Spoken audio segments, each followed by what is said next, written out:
Hello. नमस्कार. YouTube चॅनलमध्ये तुमचं स्वागत आहे. मी मोरे केसी आपलं स्वागत करतो या लेक्चरमध्ये.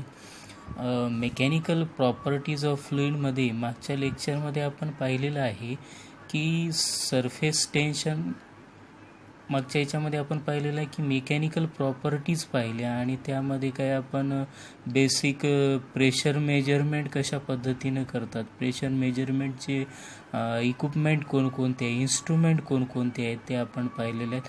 तर या याच्यामध्ये आपण पाहणार आहोत की सरफेस टेन्शन आणि सरफेस एनर्जी म्हणजे काय. आपण काही बेसिक उदाहरणंसुद्धा पाहिलेले आहेत. या उदाहरणामध्ये आपण असं पाहिलेलं आहे की the free surface of a liquid behaves like a stretched elastic membrane and elastic membrane under tension has a tendency to contract. म्हणजे कोणताही लिक्विड असेल तर तो काय होईल की कॉन्ट्रॅक्ट होईल, जवळ येईल, किंवा तो काय होईल त्या ठिकाणी कॉन्ट्रॅक्ट झाल्यामुळे, जवळ आल्यामुळे त्याचा एरिया काय होते, कमी कमी होते. आणि त्या कॉन्ट्रॅक्टच्या टेंडेन्सी ही इलॅस्टिक टेंडेन्सी असते. उदाहरणामध्ये आपण सोप बबल पाहिलेला आहे, लहान मुलं खेळतात. तर त्याप्रमाणे आपण जर सोप बबल जर तयार करण्यासाठी ती एक फ्रेम घेतलेली आहे, त्या फ्रेमला जर आपण फुकलं तर काय होईल, त्या ठिकाणी कॉन्ट्रॅक्ट होईल किंवा तो काय होईल, इलॉंगेट होईल किंवा स्ट्रेच होईल. म्हणजे त्याच्यामुळं काय होईल, त्या ठिकाणी त्याला एक वेगळा शेप अँड साईज मिळतो. आणि हा शेप तुम्ही पाहिला असेल की हा शेप कसा आहे की हा शेप एकदम गोलाकार आहे. म्हणजे त्या ठिकाणी सोप बबल जे निघतात ते कसं आहे, स्पेरिकल इन शेप आहे. म्हणून स्पेरिकल शेप हा त्या ठिकाणी सर्वात लिस्ट शेप म्हणून आपण त्या ठिकाणी सरफेस टेन्शनसाठी आपण वापरलेला आहे. पुढील आकृतीमध्ये आपण काय करूया की या ठिकाणी काही उदाहरणं दिलेली आहेत की आपण काय केलेलं आहे की एखाद्या ग्रीसमध्ये आपण निडल बुडवली असेल आणि ती जर आपण पाण्यामध्ये टाकली तर ती बुडत नाही, कारण ती फ्लोट होते. याचाच अर्थ की त्या ठिकाणी निडलचं वजन कमी झाल्यामुळं तो काय होईल, इझिली त्या पाण्यावर काय होईल, फ्लोट होईल. म्हणजे पाण्यालाही त्या ठिकाणी काय आहे, सरफेस टेन्शन, त्या ठिकाणी सरफेस टेन्शनमुळं त्या ठिकाणी काय होईल, ती जी निडल आहे ती निडल त्या ठिकाणी बुडणार नाही, ग्रीस निडल बुडणार नाही विदाऊट डिस्टर्बिंग इट. अशा पद्धतीनं तिसरं जे उदाहरण सांगता येईल आपल्याला, बबलचं उदाहरण सांगता येईल की त्या बबलमध्ये आपण जर बबल काढण्याचा प्रयत्न केला तर ते सुद्धा एक उदाहरण आपल्याला त्या ठिकाणी सांगता येईल की आपण लहानपणी जे बबल्स एक करत होतो, याच्यासाठी सर्फमध्ये टाकून जे बबल तयार करत होतो, त्यामुळे सुद्धा त्या ठिकाणी काय होईल, स्ट्रेच्ड मेम्ब्रेन. म्हणजे सांगायचं तात्पर्य असं की every experiment we have to show that the free surface of a liquid always tends to minimize its surface area and therefore it behaves as if it is under tension. This tension is called surface tension. यालाच आपण काय म्हणूया, surface tension. म्हणजे कोणताही liquid असेल तर तो काय होईल, त्या ठिकाणी बिहेवियर त्याचं जे आहे, फ्री सरफेसचं बिहेवियर आहे आणि त्यानुसार तो काय होईल, टेन्शन निर्माण करेल. आता या ठिकाणी आकृतीमध्ये पाहिल्याप्रमाणे ही एक आपण बीकर घेतलं, free surface of liquid container आपण घेतलं. या लिक्विड कंटेनरमध्ये आपण लिक्विड फिलअप केलेलं आहे आणि लिक्विड फिलअप केलेलं आहे कॉन्स्टंट ह्याच्यामध्ये आपण ठेवलं. ॲक्सेलरेशन ड्यू टू ग्रॅव्हिटी, त्याला कसलाही एक्सटर्नल फोर्स दिलेला नसताना आपण काय केलं की या ठिकाणची एक सरफेस घेतली. ही काय झाली, सरफेस घेतली. मागच्या पाठामध्ये आपण पाहिलं की स्पियर ऑफ इन्फ्लुएन्स म्हणजे काय आणि स्पियर फिल्म म्हणजे काय. सरफेस फिल्म म्हणजे काय सांगता येईल की ज्या ठिकाणी इफेक्ट हा काय असेल, ही झाली सरफेस फिल्म, पी आणि आर. म्हणजे या लिक्विडमध्ये काय होईल, वरचा मॉलिक्यूल आणि त्याचा खालच्या लेअरचा मॉलिक्यूल याच्यामध्ये जो काय फोर्स ऑफ अट्रॅक्शन किंवा रिपल्शन आहे, इंटरमॉलिक्युलर फोर्स, हा इंटरमॉलिक्युलर फोर्स जिथपर्यंत इफेक्टिव्ह असेल त्याला आपण काय म्हणलेलं आहे, रेंज म्हणलेलं आहे. म्हणजे आपण काय घेतलं, एक लेअर घेतली PQ पाण्याची लेअर, त्यानंतर RS सुद्धा एक पाण्याची लेअर आपण घेतलेली आहे, की जिथपर्यंत काय होईल की वरचा मॉलिक्यूल आणि खालचा मॉलिक्यूल या दोन मॉलिक्युल्समध्ये काय होईल, इफेक्टिव्ह फोर्स असेल, अट्रॅक्टिव्ह फोर्स, त्यालाच आपण काय म्हटलेलं आहे, कोहिजिव्ह फोर्स. हा कोहिजिव्ह फोर्स या ठिकाणी जिथपर्यंत इफेक्टिव्ह असेल तो फोर्स काय म्हटलेला आहे, कोहिजिव्ह फोर्स. आणि त्याची आपण रेंज काढलेली आहे की तो इफेक्टिव्ह जिथपर्यंत आहे, याच्या खाली तो इफेक्टिव्ह नाही. खालच्या मॉलिक्यूलला वरचा मॉलिक्यूल्स हा इफेक्टिव्ह फोर्स त्या ठिकाणी अप्लाय करणार नाही आणि त्यामुळं काय होईल, त्या पाण्यामध्ये काय होईल की टेन्शन निर्माण होईल.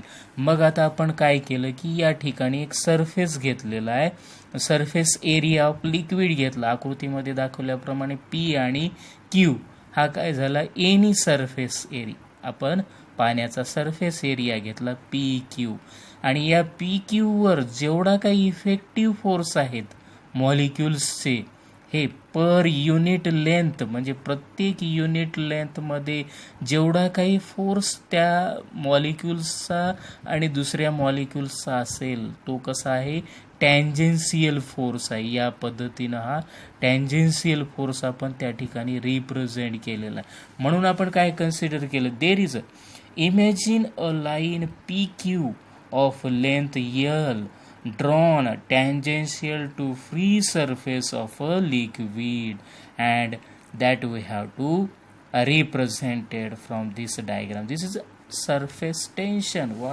What we have to understand about the surface tension, that the all lines of molecule experience equal and opposite force tangential to the surface. या ठिकाणी काय होईल की प्रत्येक मॉलिक्युल्स आहे, मी या ठिकाणी कन्सिडर केलं की तुम्ही इमॅजिन करून ह्या प्रकारे मॉलिक्युल्स त्या ठिकाणी ड्रॉ करू शकता आणि इमॅजिन केल्यावर तुमच्या लक्षात येईल की प्रत्येक मॉलिक्युल्स काय करेल, एकमेकांना काय करेल, force, equal and opposite force तो अप्लाय करेल टँजेन्शियल टू द सरफेस. आणि हा फोर्स कसा असेल, फोर्स पर युनिट लेंथ, प्रत्येक युनिट लेंथ म्हणजे या cross sectional area, force divided by area is nothing but a surface tension. हेच काय होईल, आपण या एरियाचा सरफेस टेन्शन किती आहे, तर त्या ठिकाणी फोर्स किती, total force divided by that area, and that is nothing but a surface tension. यालाच आपण काय म्हटलेलं आहे, सरफेस टेन्शन असं म्हटलेलं आहे. आता पाहू त्याची डेफिनेशन, म्हणजे सरफेस टेन्शन म्हणजे काय म्हणता येईल, त्याची डेफिनेशन आपल्याला काय सांगता येईल पहा. सरफेस टेन्शन T न रिप्रेझेंट करतात. Surface tension T is define as a tangential force acting per unit length on the both sides of an imaginary line drawn on the free surface of liquid. आपण काय केलं या ठिकाणी, free सरफेसवर imaginary line, tangential line काढलेली आहे अशी, आणि त्याला आपण काय नाव दिलेलं आहे, surface tension. This is called a surface tension. आणि सरफेस टेन्शनची डेफिनेशन म्हणजे काय सांगितलं, T equal to F divided by L. समजा आपण काय केलेलं आहे, या ठिकाणी एवढा जर लाईन आपण कन्सिडर केली, लेंथ कन्सिडर केलं, तर एवढ्या लेंथचं कॉलम, या लिक्विडचं कॉलम जो आहे, हा कॉलमचं फोर्स किती सांगता येईल, तर T equal to F divided by L. L म्हणजे इथून एवढी लेंथ असेल त्याची L, आणि त्याच्यावर अप्लाय होणारा प्रत्येक मॉलिक्यूलचा force is a total force F divided by L per unit length. चा जो फोर्स आहे त्याला आपण काय म्हटलेलं आहे, सरफेस टेन्शन. आणि त्याचं SI unit of surface tension is nothing but newton per metre. Force कशामध्ये मोजतात, न्यूटन, आणि लेंथ कशामध्ये मोजतात, मीटर, न्यूटन मीटर. आणि डायमेन्शन कसं लिहिता येईल, याच्यामध्ये लेंथ टू द पॉवर आणि m टू द पॉवर 1 आणि t टू द पॉवर -2. फोर्सचं तुम्ही डायमेन्शन टाकल्याच्या नंतर मग डिवायडेड बाय L केलं तर एक L गेट कॅन्सल होईल, म्हणजे लेंथ काय होईल, 0 होईल. L to the power 0, m to the power 1, t to the power -2. ही काय झालं, डायमेन्शन आहे सरफेस टेन्शनचं. आता पाहणार की आपण सरफेस एनर्जी म्हणजे नेमकं काय असते, की ही एनर्जी कुठून स्टोअर झालेली आहे. आपल्याला एक्सटर्नल एनर्जी सुद्धा आपल्याला द्यावी लागते किंवा इंटरनल एनर्जी सुद्धा जी काही स्टोअर केलेली असते. यामध्ये आताच आपण पाहिलं की सरफेस फिल्म पाहिली. या सरफेस फिल्ममध्ये आपण काय केलेलं आहे की सरफेस फिल्म म्हणजे वरची जी काही आहे एअर आणि लिक्विड याचा contact, interfacing between air and this is a PQ represented, आणि दुसरी जी आहे ते RSनं रिप्रेझेंट केलेली आहे. याप्रमाणे आकृतीत दाखवल्याप्रमाणे इथून एवढा जो भाग आहे त्याला आपण Rनं रिप्रेझेंट केलेला आहे. आणि याला आपण सरफेस फिल्म म्हणलेलं आहे, की ज्या ठिकाणी या मॉलिक्युल्सचा फोर्स ऑफ अट्रॅक्शन किंवा रिपल्शन या रेंजमध्ये दाखवलेला आहे, इन्फ्लुएन्स आहे तिथपर्यंत, आणि त्या ठिकाणी सरफेस एनर्जी त्या ठिकाणी येते. म्हणजे आपल्याला काय सांगता येईल की a molecule experience a large cohesive force than B and C in the surface. मग काय होईल, या ठिकाणी आपण काय केलं की A मॉलिक्यूल घेतला, दुसरा B मॉलिक्यूल घेतला आणि C मॉलिक्यूल्स घेतला. मग जास्तच या ठिकाणी फोर्स कोणत्या याचा असेल, large force, cohesive force large कोणाचा आहे, या सरफेसवर असेल तर या सरफेसवर काय होईल, अर्धा मॉलिक्युल्स त्या ठिकाणी असेल.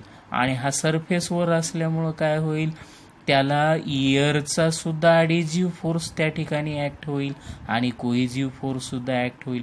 त्यामुळे हा सी जो मॉलिक्युल्स आहे, हा सी मॉलिक्युल्स लवकर काय होईल, एस्केप होईल, बाहेर जाण्याचा तो प्रयत्न करेल. तर ए मॉलिक्युल्स आहे, ए मॉलिक्युल्सचा कोहेसिव्ह फोर्स लार्ज आहे, सर्व बाजूनी काय होतील, त्याला त्याचे मॉलिक्युल्सनं काय केलेलं आहे, फोर्स अप्लाय केलेला आहे, आणि त्यामुळं काय होईल, ए मॉलिक्युल्सचा फोर्स जास्त असेल. वरच्या ज्या काय सरफेस फिल्डमध्ये B आणि C मॉलिक्युल्स दिसतो त्याच्यापेक्षा याच्यामध्ये फोर्स सारखा आहे आणि सारख्या बाजून असल्यामुळे तो एक स्थिर अवस्थेमध्ये आहे. म्हणजेच आपल्याला काय सांगता येईल पहा, की सरफेस एनर्जी ज्यावेळेस सांगायची असेल त्यावेळेस आपल्याला काय म्हणता येईल, अशा प्रकारचं कार्य करावं लागेल कोणाला, की मॉलिक्युल्सला, त्या मॉलिक्युल्सला अशा प्रकारे कार्य करावं लागेल की तो मॉलिक्युल्स काय होईल, एस्केप होईल, एस्केप फ्रॉम द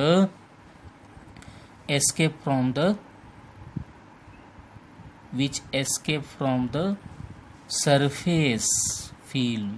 या सरफेस फिल्ममधून तो काय होईल, वर जाईल किंवा एस्केप होऊन जाईल. So surface film, surface molecules possesses extra potential energy. त्याला काय करावं लागेल, खालच्या मॉलिक्यूलला एक्स्ट्रा पोटेन्शियल एनर्जी द्यावी लागेल to inside the molecule. The extra energy in the surface is called surface energy of a liquid. म्हणजेच आपल्याला काय सांगता येईल की अशा प्रकारची एनर्जी, की हा मॉलिक्युल्स या ठिकाणी सरफेस एनर्जीमध्ये येण्यासाठी जी एक्स्ट्रा एनर्जी त्याला रिक्वायर्ड लागते किंवा पोटेन्शियल एनर्जी त्याला लागते, की तो खालचा मॉलिक्यूल या ठिकाणाहून वरच्या दिशेनं येईल, त्या ठिकाणची जी काही एनर्जी लागेल, एक्स्ट्रा एनर्जी, आणि त्या एक्स्ट्रा एनर्जीमुळं काय होईल, कार्य होईल, हा मॉलिक्यूल ए पासून वरच्या दिशेनं जाईल, म्हणजे त्या ठिकाणी वर्क डन होईल, वर्क डन. तयार होईल. म्हणजेच आपल्याला खालच्या याच्यामध्ये काय सांगता येते की एखाद्या मॉलिक्युल्सची जी काय पोटेन्शियल एनर्जी आहे, potential energy per unit area is called surface tension. म्हणजे या ठिकाणी स्टोअर केलेली मॉलिक्युल्सची जी एनर्जी आहे ती स्टोअर केलेल्या पर युनिट एरियाची जी मॉलिक्युल एनर्जी आहे ती या ठिकाणी स्टोअर केलेली आहे, त्याला आपण सरफेस एनर्जी असं म्हणतो. आणि या सरफेस एनर्जीमुळं काय होईल की प्रत्येक मॉलिक्युल्स एकमेकावर काय करेल, फोर्स ऑफ अट्रॅक्शन, त्या ठिकाणी कोहेसिव्ह फोर्स त्या ठिकाणी अप्लाय करेल आणि तसंच ॲडेझिव्ह फोर्ससुद्धा त्या ठिकाणी काय होईल, अप्लाय होईल. यालाच आपण काय म्हटलेलं आहे, सरफेस एनर्जी. आणि surface energy per unit area is nothing but a surface tension. म्हणजेच जी स्टोअर्ड एनर्जी तयार होते ती एनर्जी काय करेल, या मॉलिक्युल्सला फोर्स ऑफ अट्रॅक्शन किंवा रिपल्शन, अट्रॅक्टिव्ह फोर्स तयार करेल किंवा रिपल्सिव्ह फोर्स त्या ठिकाणी त्या वॉल्सवर तयार करेल इन कॉन्स्टंट, स्थिर अवस्थेमध्ये, फ्री अवस्थेमध्ये. आणि त्या प्रत्येक एरियाचा आपल्याला लिहिता येईल की सरफेस आहे potential energy per unit area म्हणजे work done divided by N आपल्याला काय करता येते, त्या ठिकाणी रिप्रेझेंट करता येते. पहा याच्यामध्ये म्हणून आपल्याला काय लिहिता येते, the surface tension is equal to the surface energy of a liquid. आणि म्हणून आपल्याला माहित आहे वर्क डन कसा लिहितो आपण, work done equal to applied force divided by displacement. बरोबर, असा त्याचं फॉर्म्युला आहे. त्याच्यामुळे डब्ल्यू न रिप्रेझेंट करतो, अप्लाइड फोर्स आपण एफ न रिप्रेझेंट करतो, डिस्प्लेसमेंट आपण एक्स न रिप्रेझेंट करतो. म्हणजेच work done W equal to F X आहे. मग work done per unit area म्हणजेच काय आहे, this is nothing but a energy. That energy W by A equal to F X divided by A असं लिहिता येईल. आणि आपल्याला माहित आहे की W by A is a potential energy and that potential energy is nothing but a surface tension. म्हणजे surface tension is equal to the surface energy of a liquid. Surface energy of liquid एवढंच काय असेल, त्या ठिकाणचं potential energy, stored potential energy असेल. आणि त्याच्यामुळंच काय होईल की फ्री सरफेसला तेवढं आपल्याला सरफेस टेन्शन दाखवल्या जाते. याचाच अर्थ आपल्याला सरफेस टेन्शन म्हणजे काय सांगता येईल, surface tension is a stretch elastic membrane which has a tendency to contract the liquid, that contract any liquid, any type of liquid in the free surface area. अशा प्रकारे आपण काय करू शकतो की सरफेस टेन्शन हे आपल्याला त्या ठिकाणी सांगता येईल. ही या पद्धतीने आपल्याला फॉर्म्युला वापरून पुढचं काय करायचं आहे आपल्याला की सरफेस एनर्जीचं आपल्याला इक्वेशन फाइंड आउट करायचं आहे. आणि ते कशा पद्धतीचं आहे ते आपण पुढील पाठामध्ये पाहूया. थँक्यू, धन्यवाद.